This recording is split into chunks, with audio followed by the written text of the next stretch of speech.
ఇక నా మూడవ ప్రశ్న, అయితే నేను చిరంజీవినా? చావు అనేది మనం ధరించిన శరీరానికే కానీ నేను అనబడే నాకు కాదు. నేను ప్రతిసారి వేరు వేరు పాత్రలు ధరించి వేరు వేరు పాఠాలను నేర్చుకోవడానికి పుడుతున్నాను.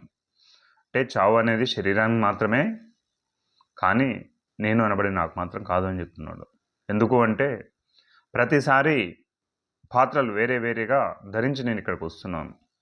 ఎందుకు వస్తున్నానయ్యా అంటే ఇక్కడ నుంచి జ్ఞానం నేర్చుకోవడానికి, జ్ఞానం అనే పాఠాలు నేర్చుకోవడానికి ఇక్కడ నేను వస్తున్నాను అని చెప్తాడు.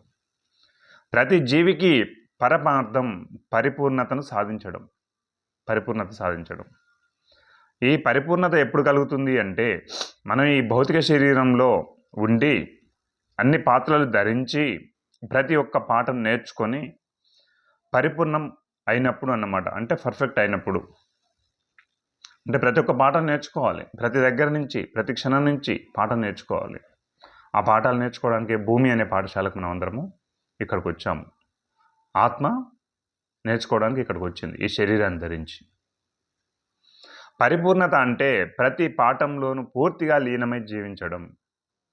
కనుక ప్రస్తుతం నేను ఆ ధ్యేయంతోనే పనిచేస్తున్నాను.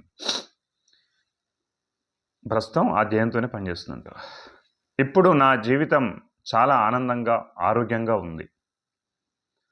నా జీవితం కూడా ఆనందంగా ఉన్నది. కనుక మీరు కూడా మీలోని నేనును గుర్తించండి. మీరు కూడా నీలో ఉన్న ఆత్మను గుర్తించండి అని చెప్తున్నారు. చిరంజీవులుగా ఉండండి. Thank you.